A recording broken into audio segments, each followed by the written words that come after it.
Hey, what's going on? My name is Avi. Thank you so much for joining me today. Oh man, it's so nice out here. Check this out. Full panoramic. It's absolutely beautiful.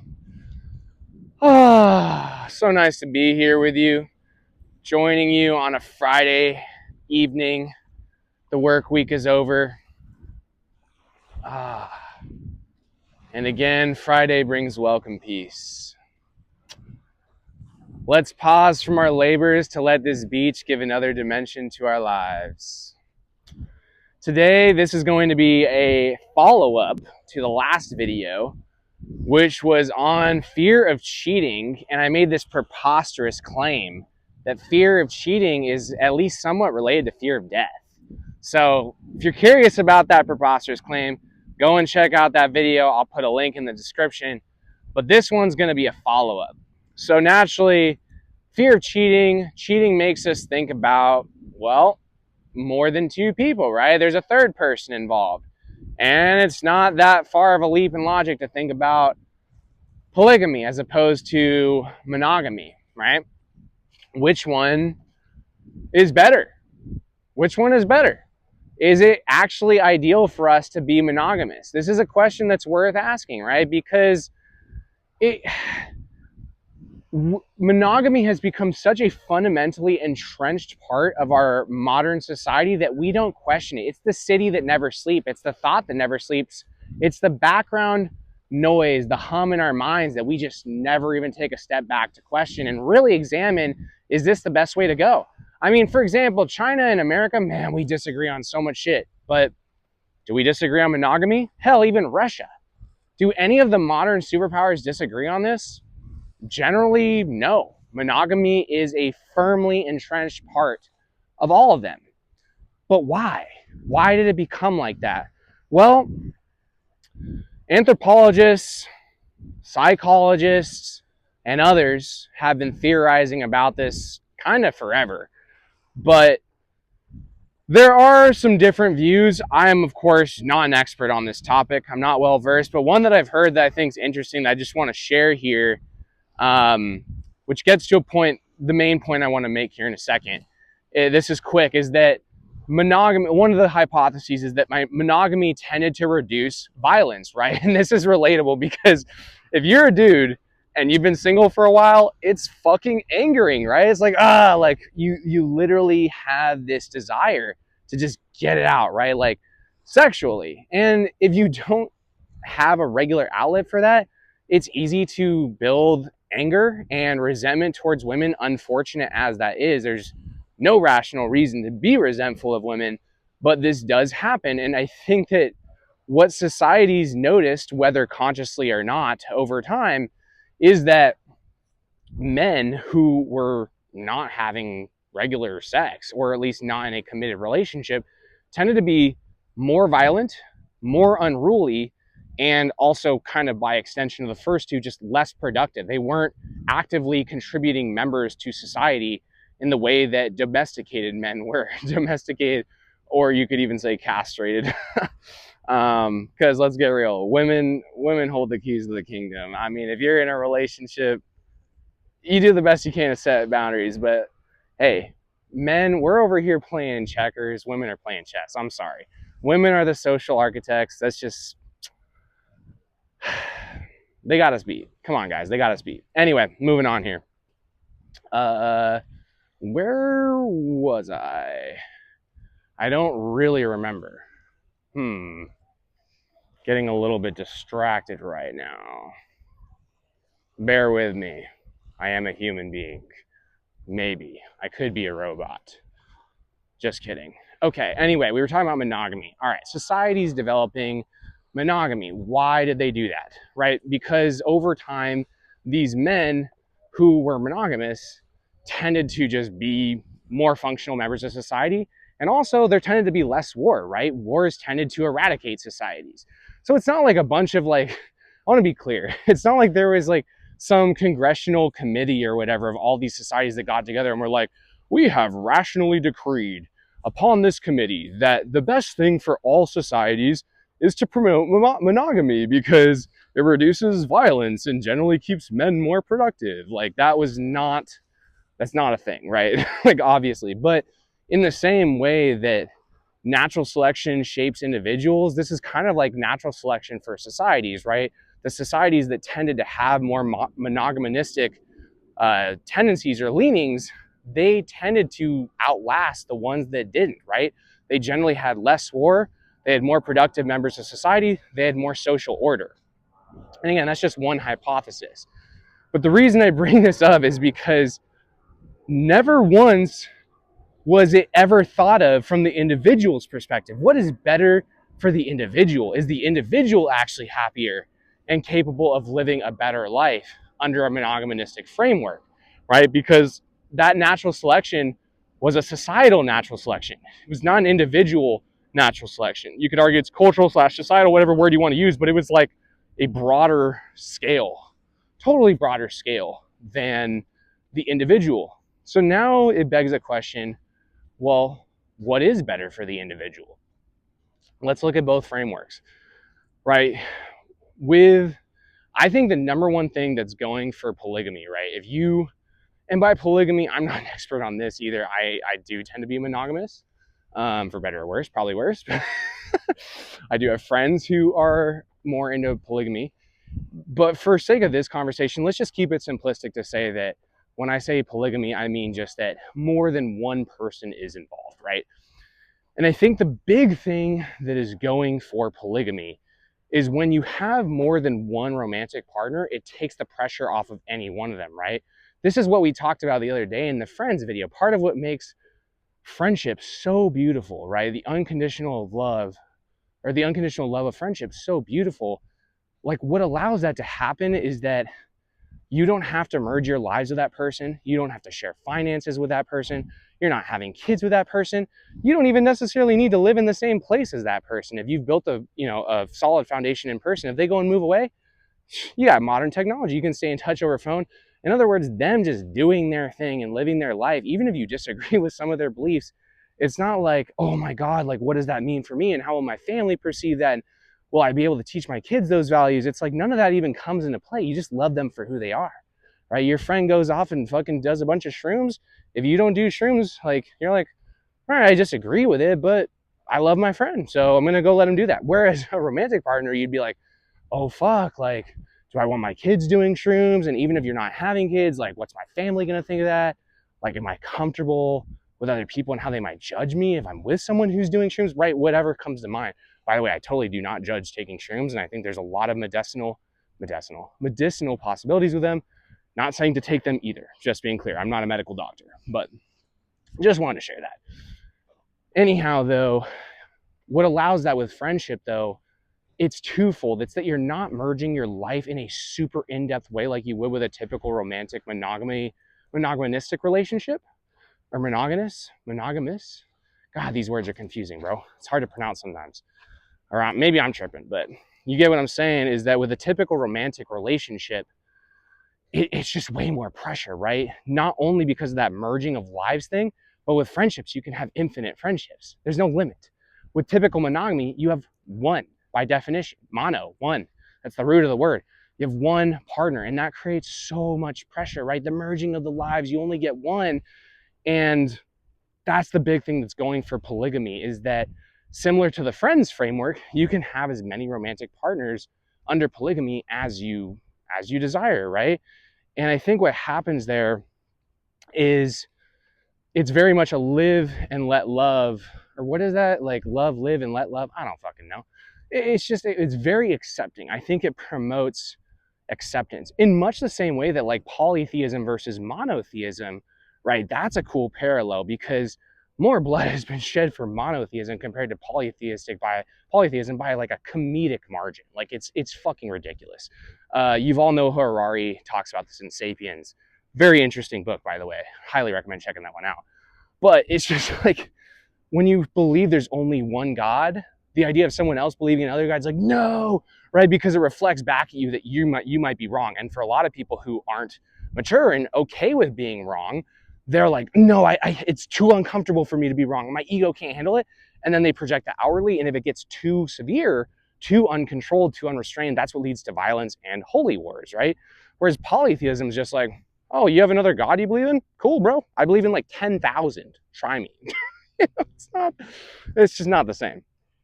And it's a similar concept with polygamy versus monogamy, right? If you have 5 romantic partners, it's like what any one of them does just doesn't bear the same consequences for you and how you see as a reflection of your life and your future, because you're like, well, I'm not really merging lives with them anyway. Like, they're just their own person. And also, like, human beings, we have limited bandwidth anyway. It's not like because you have 5 partners, you have 5 brains now with 5 times the amount of cognitive bandwidth. It's not how it works. You still have the exact same amount of bandwidth. You're still working that same 40-hour-a-week job. Hopefully you're not. That'd be great if you weren't. I am. Fucking sucks. Work sucks, by the way. What a profound concept. If you got nothing else from this channel, work sucks. Fuck. Capitalism kind of fucking sucks. Okay, moving on. What were we getting at there? Yeah, you can see how much I think work sucks. It's distracting me. But yeah, with polygamy, right, there's just, your bandwidth is literally divided by 5, right? So instead of like all of your bandwidth going into this one person and hella pressure going into them and that being super constraining, it's just like, no, like your attention is just naturally divided. And because it's divided, like you just literally do not have the energy to give that much of a fuck if one of those partners does something that you consider outside of your value system or egregious or whatever, just something you disagree with. You're like, whatever. Like, you might not even think about it because you're just like, I got these other 4 partners, I got my life I'm dealing with.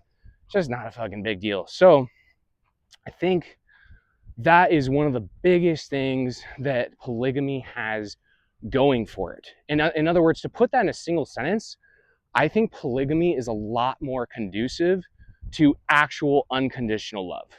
Truly, like, you love them like you love your friends, right? It's just one big circle. It just so happens to be that, unlike your friends, you're having sex with those people.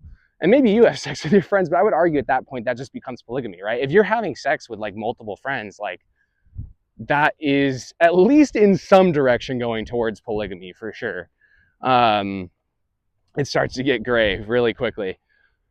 But yeah, I think that's a huge plus for polygamy, and it's a huge strike against monogamy, right? And I think that, why is the divorce rate so high? Obviously, that's a very complex question, and I don't claim that this is the only answer. It's multifactorial, obviously, anytime something's that complex. But I think definitely a big part of it, and I've seen this with so many couples I know, is that after 5 years, 10 years, 20 years, shit just gets fucking stale. And that's the best case scenario. Well, nah, that's not the best case scenario, but that's like a pretty good case scenario. Like, a lot of couples get even worse than that. They might start tearing each other down, right? They put so much pressure on each other to conform to what they need and what they want that other person to be, right? It's kind of that Disneyland concept of like, you're my everything. They're putting everything on that one partner to get all their needs met from that one partner. Or maybe you have some friends and you're getting needs met there, but even still, so much pressure going on that one partner that person starts to feel constrained, suffocated, like they can't just grow in the way they want to grow, be who they want to fucking be. They feel constrained, they feel controlled to some degree because we're just expecting that of them in that framework. Like, we only have this one person to meet this huge need of romance and all the other things related to romance. So that person just is that, it's not even really love. It's not unconditional love. It might still be love, but it's corrupted to some degree, right? And that, again, in the worst, or in the kind of like not best case, I think there are monogamous couples that really do like actually keep spice in the mix, and they enjoy each other, and they learn to manage their expectations so the other person doesn't feel constrained. My parents were like that. My parents had a wonderful relationship, but that's pretty fucking rare, honestly. Pretty fucking rare. And a lot of times it's not even that like decent case scenario of being stale, where, the partners are just kind of like, oh, this is boring, but at least we're civil with each other. A lot of times it just gets even fucking worse than that, dude. And finally, like, that leads to divorce. And again, I'm not saying that's the only reason for the high divorce rate, but I definitely don't think that the structure, the very nature of monogamy helps in that regard. Whereas polygamy really does. Like, you just love people for who they fucking are. Okay, so that's very much making me sound like I'm pro polygamy. By the way, I'm not pro either. I'm just open-minded, or I try to be open-minded. I am fully willing to admit that I am a doofus with relationships and I have so much to learn. Yeah, I'm like a failure. So take all this shit with a grain of salt. Um, but I am very open to both, not but. And I am very open, not but. It is not a but. And I'm very open to both because I'm a clown in relationships. So anyway, let's get over to the pro monogamy side, right? That was very pro polygamy. What's the pro monogamy side? I think one of the big things going for monogamy is that you have that consistency. You have that reliability. There is something to be said for familiarity bias. Like the more familiar with something we are, generally the more at home, the more safe we feel. It can just produce that quiet comfort, right? The beauty that comes in mundane simplicity day in, day out, right? What one person might consider stale, another person considers peaceful and stable. So a lot of this has to do with just personal values. There's no right or wrong. I think that's one thing really going for monogamy, or that it could go for monogamy. I would say also because of the fact that, assuming both people are vehemently committed to the relationship, I think it does over time build security and it does assuage the fear of being abandoned, right? I mean, the fear of being abandoned is very real. And while that can be, I do think the human brain is a wonderful marvel for capacity for change, right? There is a significant amount that you can do to overwrite that natural fear of abandonment, fear of inferiority. We talked about that in the last video with the fear of cheating, right? If you get cheated on, you feel inferior and like you're inadequate compared to the guy or girl that your partner cheated with. And oh, my brain is just crabbing out for a second, but just enjoying the sunset. It's fucking beautiful. But yeah, it's like with monogamy, yeah, it really does help assuage that fear of abandonment, I think, and the fear of inferiority. Again, assuming both parties are vehemently committed to the integrity of the relationship, I really do think it does that for people. And again, there's a lot that can be done on the prefrontal cortex level to like rationalize the fear of abandonment and like reassure yourself, like, hey, like worst case scenario, my partner leaves me, like I'm not gonna die, like it'll suck, but like I'll be okay. And you can like reassure yourself to a good extent. And this is what has to be done, I think, in a polygamous context, is you have to learn, right, that natural like fear of abandonment, fear of inferiority. You have to learn to become a master of awareness, identifying that in real time, having compassion for those emotions, and then reframing it to not trigger that like really intense panicky type fear, and just reframe it as like, hey, it's okay, you're feeling afraid, but like we're strong, we're resilient. If that worst case happens, we can get through it. And again, that's totally possible, but I think the degree to which any individual can do that with their brain and their desire to do that varies, right? Some people are just like, oh, I don't even want to go there. These are the very pro monogamy people. Other people might have a tremendous capacity and desire to shape their brain in that way, right? So, and that comes back to the personal preference level. But some people, even if they really try, they might really struggle with that. And no matter how much they try to reframe in their brain and treat or teach themselves safety, feelings of safety, when they feel the fear of inferiority, fear of abandonment, no matter how much they try to do that, it might just not work. And for these people, I think I might be in that camp, to be honest. I think for those people, monogamy is probably the best choice, because monogamy just bypasses that completely. Again, assuming that both people are fully committed. If you're having any doubt that your partner's committed, well, obviously that's going to trigger the fear of abandonment. Now that's like the worst of both worlds. At that point, you might as well just be polygamous. That way you can like at least be able to unconditionally love your partner, for the reason that we talked about earlier. Like you'll deal with the fear of abandonment in either case. But hopefully with monogamy, you're fully committed to your partner. And in that case, you can just bypass the need to actually do all that reframing when you do feel fear of abandonment or whatever, because you just won't have to, right? Like in polygamy, you have to deal with that every day by definition. It's like, yeah, your partner is kind of always abandoning you because they're not your only partner, and vice versa, right? They have multiple partners. So it's like, okay, you just kind of are dealing with that. Whereas monogamy locks that down. You're fully committed. There's no abandoning happening there. And of course, that degree of trust in the relationship and that someone won't abandon you increases with time as the relationship strengthens and just years go by, right? There's no replacement for time with building security. So I think that honestly is one of the biggest reasons why, like, if you are pro monogamy, I think that's one of the biggest things that's working in your favor, right? Is it's really, really helping with assuaging slash possibly even completely eliminating the fear of abandonment and fear of inferiority that would just kind of be a natural part of existence when you're in polygamy. But again, like, which one's better? I think after all that, like, of course it's up to you, but I would say, just real quick, isn't this beautiful? Oh my gosh, incredible. But I would say, like, which one's better?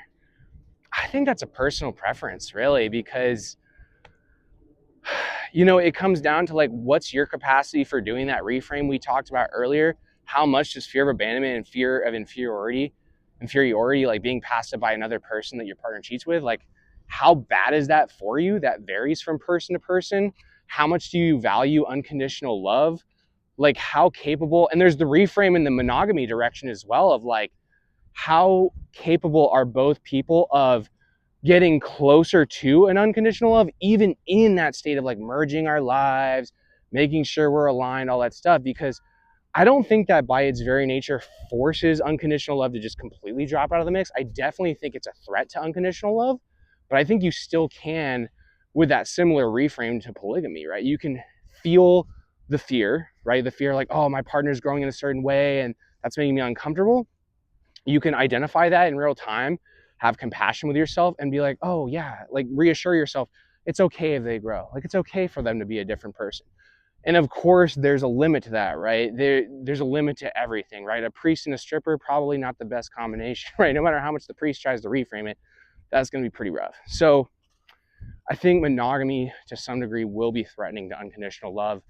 And there is some degree of capacity for reframing that in the individual and both individuals in the relationship, but that's an individual thing. So I would say for you, in reflecting on whether you want to be monogamous or polygamous, I'd say think about your capacity for reframing when your partner is like different or acting very differently from your values. How good are you at reassuring yourself and being calm and not freaking out about what that means for you in the future of the relationship? How good are you at that reframe? And on the polygamy side of things, like, how good are you at the reframe of like, if my partner does abandon me or whatever, or not if, because they're doing that by definition in polygamy, but it's like, if when you're in polygamy, to be able to just say like, hey, it's okay for my partner to choose someone else. Like, it doesn't mean I'm gonna die. I'm safe. Like, how good are you at that reframe? So how good are you at the two reframes? How much do you value unconditional love? How much do you value the simple mundanity and peace that can come from monogamy and just that familiarity, right? So those are all things you can weigh. And the good news is there's no morally right or wrong. Unlike what the Judeo-Christian framework teaches us, there's nothing inherently wrong about monogamy or polygamy. You can choose either fucking one that you want, but ultimately it's your fucking choice. You know what I mean? Like, there's nothing right or wrong, and maybe that can be freeing for you. I hope it can be freeing for you. Free you to make whatever decision's right for you without fear of being inferior. I mean, back to fear of being defective or whatever. There's nothing wrong with you. Do what you fucking want to do. Weigh all of the evidence. Try it out. I would say try it out too. Try polygamy, try monogamy, try them both. Have an open mind. See what works best for you. I think that's it for today. It's so beautiful. Check out this fucking sunset. Oh, God, I'm so grateful to be here. If you like this video, please feel free to give it a like. I hope it was helpful, and subscribe to the channel if you want for more content. We got more coming in the future, more lovely sunset walks, and I wish you a wonderful Friday and a great weekend. Thank you.